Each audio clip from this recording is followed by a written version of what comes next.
S Praveen, ಈಗ CT. ರವಿಯವರ ನಿವಾಸದಲ್ಲಿ ಅಷ್ಟಕ್ಕೂ ಏನಾಯಿತು? ಈಗ ನೋಡಿ, ಪೊಲೀಸ್ ಆಫೀಸರು ನೋಟಿಸ್ ಅನ್ಸೋದಕ್ಕೆ ಬಂದಿದ್ದಾರೆ. ಒಂದ್ಸಲ ಬಂದಿರ್ತಾರೆ, ಮತ್ತೆ ವಾಪಸ್ ಹೋಗಿರ್ತಾರೆ, ಅಗೇನ್ ನೋಟಿಸ್ ತಗೊಂಡು ಬಂದಿರ್ತಾರೆ, ಮನೆಯ ಒಂದು ಗೋಡೆಗೆ ಅಂಟಿಸೋದಕ್ಕೆ ಅಂತ ಬಂದಿದ್ದಾರೆ. ಅದಕ್ಕೆ ಈಗ ಬಿಜೆಪಿ ಕಾರ್ಯಕರ್ತರು ಈಗ ಅವರ ವಿರುದ್ಧ ಧಿಕ್ಕಾರ ಕೂಗುವಂತ ಕೆಲಸಗಳನ್ನ ಮಾಡ್ತಾ ಇದ್ದಾರೆ. ಇದ್ರ ಬಗ್ಗೆ ಇನ್ನಷ್ಟು ಡೀಟೇಲ್ಸ್ ಕೊಡೋದಾದ್ರೆ ಪ್ರವೀಣ್.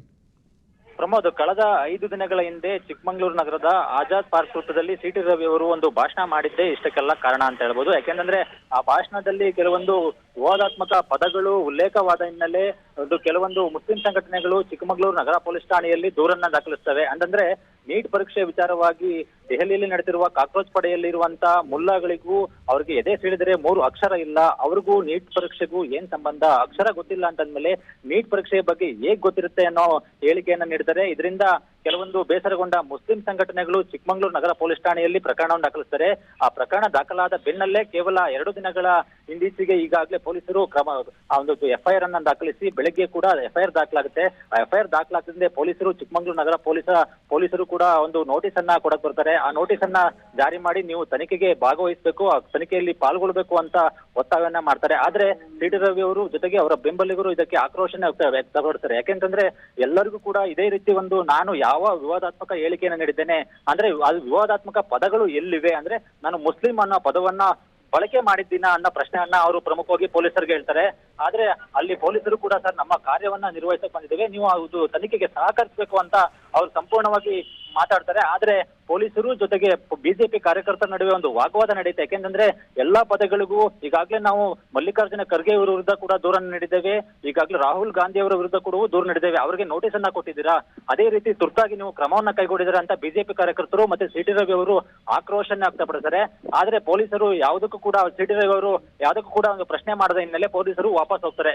ತಕ್ಷಣವೇ ಕೇವಲ ಅರ್ಧ ಗಂಟೆಯಲ್ಲೇ ಮತ್ತೆ ವಾಪಸ್ ಬಂದು ಅವರ ಮನೆಯ ಗೋಡೆಗೆ ನೋಟಿಸ್ ಅನ್ನ ಅಂಟಿಸ್ತಾರೆ. ಆದ್ರೆ ಅಂಟಿಸಿದ ಕೇವಲ 4 ಸೆಕೆಂಡ್ ನಲ್ಲೇ ಕಾರ್ಯಕರ್ತರು ಆ ನೋಟಿಸ್ ಅನ್ನ ಕಿತ್ತು ಬಿಸಾಡ್ತಾರೆ. ಸದ್ಯಕ್ಕೆ ಕಳೆದ 1 ಗಂಟೆಯಿಂದಲೂ ಕೂಡ ಸಿ.ಟಿ. ರವಿ ಅವರ ಮನೆ ಮುಂದೆ ಹೈ ಡ್ರಾಮಾವೇ ನಡೆದಿದೆ ಅಂತ ಹೇಳ್ಬೋದು ಪ್ರಮೋದ್. ಈಗ ಸಿ.ಟಿ. ರವಿ ವಿರುದ್ಧ ದಾಖಲಾಗಿರತಕ್ಕಂಥ ಒಂದು ಪ್ರಕರಣದಲ್ಲಿ ನೋಟಿಸ್ ನೀಡತಕ್ಕಂಥ ಕಾನೂನು ಪ್ರಕ್ರಿಯೆ ಯಾವ ರೀತಿಯಲ್ಲಿ ನಡೆಯುತ್ತೆ? ಇನ್ನು ನೋಟಿಸ್ ಸ್ವೀಕರಿಸೋದಕ್ಕೆ ಬೈ ಚಾನ್ಸ್ ಈಗ ನಿರಾಕರಣೆ ಮಾಡಿದ್ದಾರೆ. ಈ ನಿರಾಕರಿಸಿದ್ರೆ ಮುಂದಿನ ಕಾನೂನು ಕ್ರಮಗಳು ಯಾವ ರೀತಿ ಇರುತ್ತೆ ಅಂತ ನಿಮ್ಮ ಪ್ರಕಾರ? ಪ್ರಮೋದ್, ಈಗಾಗಲೇ ಪೊಲೀಸರು ಪ್ರಚೋದನಾತ್ಮಕ ಹೇಳಿಕೆ ಮತ್ತೆ ಕೋಮು ಸಂಘರ್ಷ ಈ ಹೇಳಿಕೆಗಳ ಮೂಲಕ ಕೆಲವೊಂದು ಹೇಳಿಕೆಗಳ ಒಂದು ಪ್ರಚೋದನೆ ಮಾಡ್ತಿದ್ದಾರೆ ಮತ್ತೆ ಕೋಮು ಸಂಘರ್ಷ ತಂದಿರುವಂತ ಪ್ರಯತ್ನವನ್ನ ಮಾಡ್ತಿದ್ದಾರೆ ಅನ್ನೋ ಹೇಳಿಕೆಯ ಮೂಲಕ ಅವರು ಈಗಾಗಲೇ ಒಂದು ಕಾನೂನಾತ್ಮಕವಾಗಿ ಪೊಲೀಸರು ನೋಟಿಸ್ ಅನ್ನ ಅಂಟಿಸಿರುವಂತದ್ದು ಪ್ರಮುಖವಾಗಿ ನಾವು ನೋಡಬಹುದು. ಈಗಾಗಲೇ ಅದರ ವಿರುದ್ಧ ಹೋರಾಟದಕ್ಕೆ ಸಿ.ಟಿ. ರವಿ ಅವರ ಮನೆಯಲ್ಲಿ ಸುಮಾರು 2 ಜನ ಪ್ರಮುಖ ಇಬ್ಬರು ಲಾಯರ್ಗಳು ವಕೀಲರು ಬಂದು ಜಮಾವಣೆ ಮಾಡಿರುವಂತದ್ದು, ಅವರಿಗೆ ಬೆಂಬಲವನ್ನ ನೀಡಿರುವಂತದ್ದು ಪ್ರಮುಖವಾಗಿ ಅವರು ಹೇಳ್ತಾ ಇರುವಂತದ್ದು. ಅಂದ್ರೆ ಪ್ರಮುಖವಾಗಿ ಪೊಲೀಸರು ಯಾವುದೇ ಒಂದು ತಕ್ಷಣವೇ ಅವರು ಕಾನೂನಾತ್ಮಕವಾಗಿ ಹೋರಾಟ ಮಾಡೋದಕ್ಕೆ ಬನ್ನಿ, ಅವ್ರು ನಮಗೆ ಸಹಕರಿಸಿ ಅಂತ ಹೇಳ್ತಿದ್ದಾರೆ. ಆದ್ರೆ ಯಾವುದೇ ಒಂದು ನೋಟಿಸ್ ಅನ್ನ ಕೊಟ್ಟಿಲ್ಲ. ಆದ್ರೆ ನೋಟಿಸ್ ಅನ್ನ ಕೊಡದೆ ಏಕಾಏಕಿ ಈಗ ಬಂದಿದ್ದಾರೆ ಅಂತ ಅವರು ಪೊಲೀಸರು ಆರಂಭದಲ್ಲಿ ಬಂದಿದ್ರು. ಆದ್ರೆ ಈಗ ಏಕಾಏಕಿ ಬಂದು ಗೋಡೆಗೆ ಅಂಟಿಸಿದ್ದಾರೆ. ಆದ್ರೆ ಪೊಲೀಸರು ಮಾಡ್ತಿರುವಂತ ದೌರ್ಜನ್ಯ ಮತ್ತೆ ಬೇಕಂತಲೇ ರಾಜಕೀಯವಾಗಿ ಪ್ರೇರಿತವಾಗಿ ಅವರು ಈ ರೀತಿ ಒಂದು ಪೊಲೀಸರು ವರ್ತಿಸಿರೋ ಹೊರತು ಅವರು ಕಾನೂನಾತ್ಮಕವಾಗಿ ಹೋರಾಟ ಮಾಡ್ತಿಲ್ಲ ಅಂತ ಹೇಳ್ತಾರೆ. ಆದ್ರೆ ಸದ್ಯ ಸಿ.ಟಿ. ರವಿ ಅವರ ನಿಲುವು ಏನಂತಂದ್ರೆ ಕಾನೂನಾತ್ಮಕವಾಗಿ ಏನೆಲ್ಲ ಮಾರ್ಗಗಳಿವೆ ಮತ್ತೆ ಬಂಧನ ಭೀತಿಯಿಂದ ತಪ್ಪಿಸಿಕೊಳ್ಳಕ್ಕೆ ಏನೆಲ್ಲ ಮಾರ್ಗಗಳಿವೆ ಅವುಗಳನ್ನ ಹುಡುಕ್ತಾ ಇರುವಂತದ್ದು ಪ್ರಮೋದ್. ಈ ಒಂದು ಪ್ರಕರಣ ಈಗ ರಾಜ್ಯ ರಾಜಕೀಯ ಅಂದ್ರೆ ಗೊತ್ತು, ರಾಜ್ಯ ರಾಜಕೀಯ ಹಾಗೂ ಬಿಜೆಪಿ ಕಾಂಗ್ರೆಸ್ ನಡುವಿನ ಒಂದು ರಾಜಕೀಯ ವಾಗ್ವಾದದ ಮೇಲೆ ಇದು ಯಾವುದಾದ್ರೂ ರೀತಿಯಲ್ಲಿ ಪರಿಣಾಮ ಬೀರುವಂಥ ಚಾನ್ಸಸ್ ಇದೆಯಾ ಪ್ರವೀಣ್? ಸದ್ಯಕ್ಕೆ ಪ್ರಮೋದ್, ಈಗ ಏಕೆಂತಂದ್ರೆ ಸಿ.ಟಿ. ರವಿ ಅವರು ಬಿಜೆಪಿ ಪಾಳೆಯದಲ್ಲಿ ಹೆಚ್ಚಿನ ವಿವಾದಾತ್ಮಕಗಳ ಹೇಳಿಕೆಗಳನ್ನ ನೀಡುವ ಮೂಲಕ ಯಾವಾಗ್ಲೂ ಕೂಡ ಒಂದು ಕೇಂದ್ರ ಬಿಂದು ಆಗಿರ್ತಾರೆ ಅಂತ ಹೇಳೋದಕ್ಕೆ ಕಾರಣ ಅಂತ ಹೇಳ್ಬೋದು. ಯಾಕೆ ಅಂತಂದ್ರೆ ಬಿಜೆಪಿ ಪಾಳೆಯದಲ್ಲಿ ಇತ್ತೀಚೆಗೆ ವಿರೋಧ ಪಕ್ಷದ ನಾಯಕರೇ ಮಾತಾಡ್ತಾ ಇಲ್ಲ ಅನ್ನೋ ಮಾತುಗಳು ಅವರ ಪಕ್ಷದಲ್ಲೇ ಕೇಳಿ ಬರ್ತಿರೋ ಹೊತ್ತಲ್ಲಿ ಕೆಲವೇ ಮುಖಂಡರು ವಿರೋಧ ಪಕ್ಷದ ವಿರುದ್ಧ ಪ್ರಮುಖವಾಗಿ ಅಂದ್ರೆ ರಾಜ್ಯ ಸರ್ಕಾರದ ವಿರುದ್ಧ ಗಂಭೀರ ಆರೋಪಗಳನ್ನ ಮಾಡ್ತಾ ಅವರ ವಿರುದ್ಧ ಒಂದು ತೊಡೆ ತಟ್ಟಿ ನಿಂತಿರುವಂತ ಕೆಲವೇ ನಾಯಕರಲ್ಲಿ ಸಿ.ಟಿ. ರವಿ ಅವರು ಅಂತ ಹೇಳ್ಬೋದು. ಯಾಕೆಂತಂದ್ರೆ ಹಲವು ನೋಟಿಸ್ಗಳು ಬಂದಿದ್ದಾವೆ. ಯಾಕೆಂತಂದ್ರೆ ಚಿಕ್ಕಮಗಳೂರಿನಲ್ಲಿ ಕಳೆದ 1 ವಾರದ ಹಿಂದೆ ಕೂಡ ಕೆಲವೊಂದು ಕಾಂಗ್ರೆಸ್ ಮುಖಂಡರ ವಿರುದ್ಧ ಒಂದು ಆಕ್ರೋಶವನ್ನು ವ್ಯಕ್ತಪಡಿಸಿ ಚಿಕ್ಕಮಗಳೂರು ನಗರದ ಹನುಮಂತಪ್ಪ ವೃತ್ತದಲ್ಲಿ ಅವರು ಹೇಳಿಕೆಯನ್ನು ನೀಡಿದ್ರು. ಅದರ ವಿರುದ್ಧವೂ ಕೂಡ ಸಿ.ಟಿ. ರವಿ ವಿರುದ್ಧ ಒಂದು ಪ್ರಕರಣವನ್ನ ದಾಖಲಿಸಿದ್ರು. ಆದ್ರೆ ಅದು ಅದೃಷ್ಟವಶಾತ್ ಅವರ ಪಾಲಿಗೆ ಅದು ಎಫ್ಐಆರ್ ದಾಖಲಾಗಿಲ್ಲ. ಆದ್ರೆ ಈ ಪ್ರಕರಣವನ್ನ ಎಫ್ಐಆರ್ ದಾಖಲು ಮಾಡಿಸುವಂತ ಪ್ರಯತ್ನವನ್ನ ಮಾಡಿದ್ದಾರೆ ಅಂತ ಅವರು ಆಕ್ರೋಶ ವ್ಯಕ್ತಪಡಿಸಿದ್ದಾರೆ. ಯಾಕೆಂತಂದ್ರೆ ಇದಕ್ಕಿಂತ ಗಂಭೀರ ಪದಗಳನ್ನ ನಾನು ಬಳಸಿದ್ದೇನೆ, ಈ ಹಿಂದೆ ಎಲ್ಲವೂ ಕೂಡ ನಾನು ಕಾಂಗ್ರೆಸ್ ವಿರುದ್ಧವಾದ ಗಂಭೀರ ಪದಗಳನ್ನ ಬಳಸಿದ್ರು ಕೂಡ ಆ ಸಂದರ್ಭದಲ್ಲಿ ಅವರು FIR ಅನ್ನ ದಾಖಲು ಮಾಡಲಿಲ್ಲ.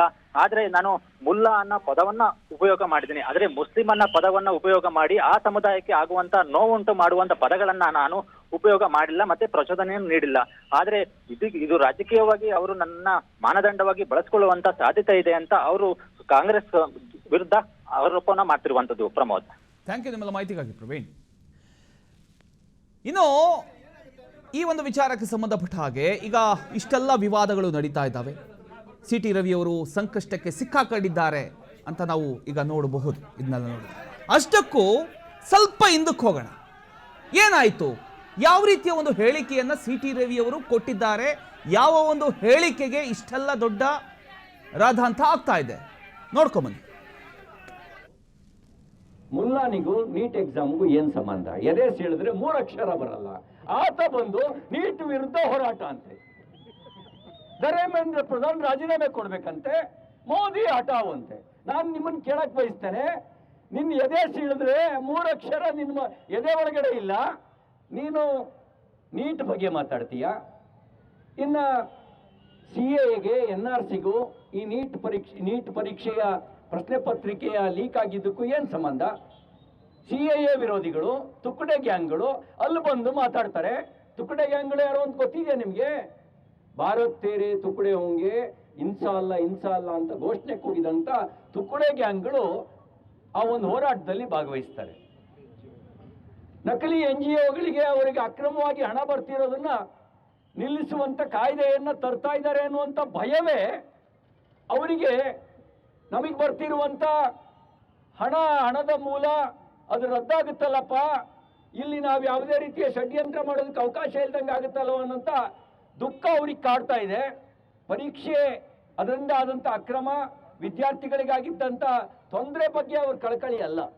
ನಿಮ್ಮನ್ನು ಕೇಳಕ್ ಬಯಸೋದು ನಮಗೆ ಬರ್ತಿರುವಂತ ಇದು ಈ ಹಿಂದೆ ಅವರು ಕೊಟ್ಟಿರ್ತಕ್ಕಂಥ ಒಂದು ಹೇಳಿಕೆ. ಆ ಒಂದು ಹೇಳಿಕೆಗೆ ಮುಲ್ಲಾ ಅನ್ನುವಂಥ ವಿಚಾರಕ್ಕೆ ಸಂಬಂಧಪಟ್ಟ ಹಾಗೆ ಈಗ ಇಷ್ಟೆಲ್ಲ ದೊಡ್ಡ ವಿವಾದಗಳು ಸೃಷ್ಟಿಯಾಗಿದ್ದಾವೆ. ಈ ಒಂದು ವಿಚಾರಕ್ಕೆ ಸಂಬಂಧಪಟ್ಟ ಹಾಗೆ ದೂರನ್ನ ಕೊಡಲಾಗುತ್ತೆ. ಆ ದೂರಿನ ಅನ್ವಯ ಪೊಲೀಸರು ಮನೆಗೆ ಬಂದು ಎನ್ಕ್ವೈರಿಗೆ ವಿಚಾರಣೆ ಮಾಡೋದಕ್ಕೆ ಬರ್ತಾರೆ. ಅದಾದ ನಂತರ CT ರವಿ ಅವರಿಗೂ ಪೊಲೀಸ್ ಅವರಿಗೂ ಒಂದಿಷ್ಟು ವಾದ ವಿವಾದಗಳು ನಡೆಯುತ್ತವೆ. ನಂತರ ವಾಪಸ್ ಹೋಗ್ತಾರೆ, ಮತ್ತೆ ಬಂದು ನೋಟಿಸನ್ನು ಅಂಟಿಸ್ತಾರೆ. ಅಂಟಿಸಿದ ಇಷ್ಟೇ ಸೆಕೆಂಡ್ಗಳಲ್ಲಿ ಅವರ ಬೆಂಬಲಿಗರು, BJP ಕಾರ್ಯಕರ್ತರು ಅಲ್ಲಿಗೆ ಬಂದು ದೊಡ್ಡದಾಗಿ ಮಾಡಿ ಧಿಕ್ಕಾರ ಕೂಗುವಂಥ ಕೆಲಸಗಳನ್ನ ಮಾಡ್ತಾ ಇದ್ದಾರೆ. ಅದನ್ನು ಕೂಡ ನೀವು ಗಮನಿಸ್ತಾ ಇದ್ದೀರಿ.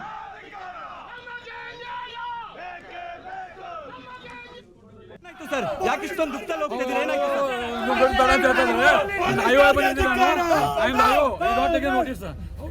ನಮ್ಗೆ ಹಸ್ತಕ್ಷೇಪ ಮಾಡಿ ಡ್ಯೂಟಿಗೆ ಅದು ನೋಟಿಸ್ ತಗೊಂಡ್ಲಿಲ್ವಾ ಸರ್?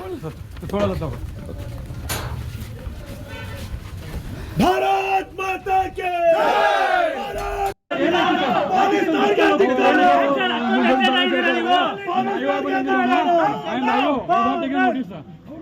ನಮ್ಗೆ ಹಸ್ತಕ್ಷೇಪ ಮಾಡಿ ಡ್ಯೂಟಿಗೆ ಅದು ನೋಟಿಸ್ ತಗೊಂಡ್ಲಿಲ್ವಾ ಸರ್? ತೊಗೊಳಲ್ಲ ತಗೋ.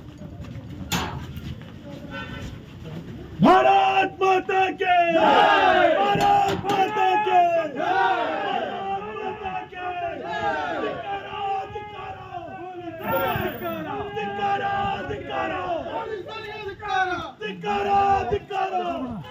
ಅವೆಲ್ಲ ಇಲ್ಲ 346 ಯಾರ ಮೇಲೆ ಮತ್ತೆ FIR ಸರ್?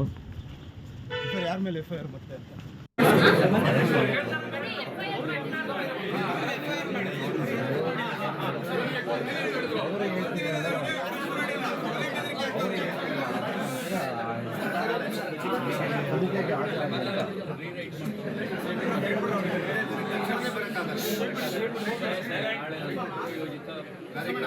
ನಾಳೆ ಬರೋಕ್ಕಾಗಲ್ಲ, ಡೇಟ್ ಚೇಂಜ್ ಮಾಡ್ಕೊಂಡು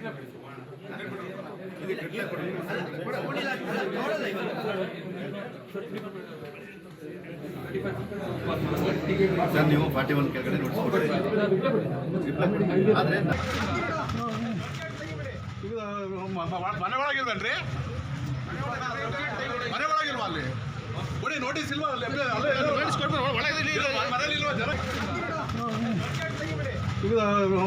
ಮನೆ ಒಳಗಿಲ್ವೇನ್ರಿ ಮನೆ ಒಳಗಿಲ್ವಾ ಅಲ್ಲಿ ಕೊಡಿ ನೋಟಿಸ್ ಇಲ್ವಾ ಮನೇಲಿಲ್ವಾ ಜನ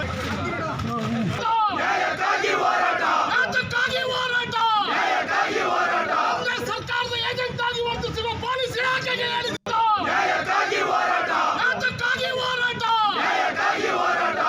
ಸರ್ಕಾರದ ಏಜೆಂಟ್ ಆಗಿ ವರ್ತಿಸಿರುವ ಪೊಲೀಸ್ ಇಲಾಖೆಗೆ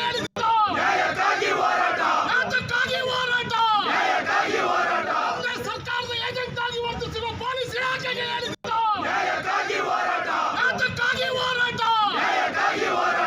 ಸರ್ಕಾರದ ಏಜೆಂಟ್ ಆಗಿ ವರ್ತಿಸಿರುವ ಪೊಲೀಸ್ ಇಲಾಖೆಗೆ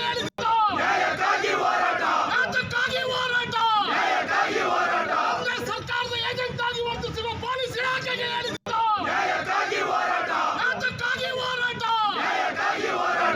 ಸರ್ಕಾರದ ಏಜೆಂಟ್ ಆಗಿ ವರ್ತಿಸಿರುವ ಪೊಲೀಸ್ ಇಲಾಖೆಗೆ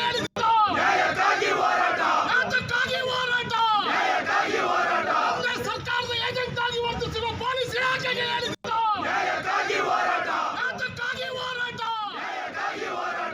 ಸಿಟಿ ರವಿ ಅವರಿಗೆ ಏನಂದರೆ ನಗರ ಠಾಣೆಯಲ್ಲಿ ಈಗೊಂದು ಅವ್ರ ಮೇಲೆ 353 ಕ್ಲಾಸ್ 2 ಆಫ್ BNS ಅಲ್ಲಿ ಅವರೊಂದು ಪ್ರಕರಣ ದಾಖಲು ಮಾಡಿದ್ದಾರೆ.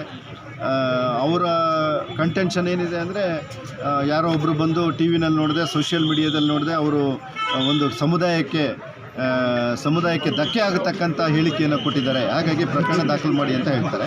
ಅದರ ಮೇಲೆ ಇವರು ಪ್ರಕರಣ ದಾಖಲಿಸ್ತಾರೆ. ಆ ಪ್ರಕರಣಕ್ಕೆ ತಾವು ತನಿಖೆಗೆ ಹಾಜರಾಗಬೇಕು ಅಂತೇಳಿ ಅವರೊಂದು ನೋಟಿಸನ್ನು ಕೂಡ ಕೊಟ್ಟಿದ್ದಾರೆ. ನಾವು ಕೇಳ್ತಾ ಇದ್ದೀವಿ, ನಾವು ನೋಟಿಸ್ ತಗೊಳ್ಳಲ್ಲ ಅಂತ ಹೇಳ್ತಾರೆ.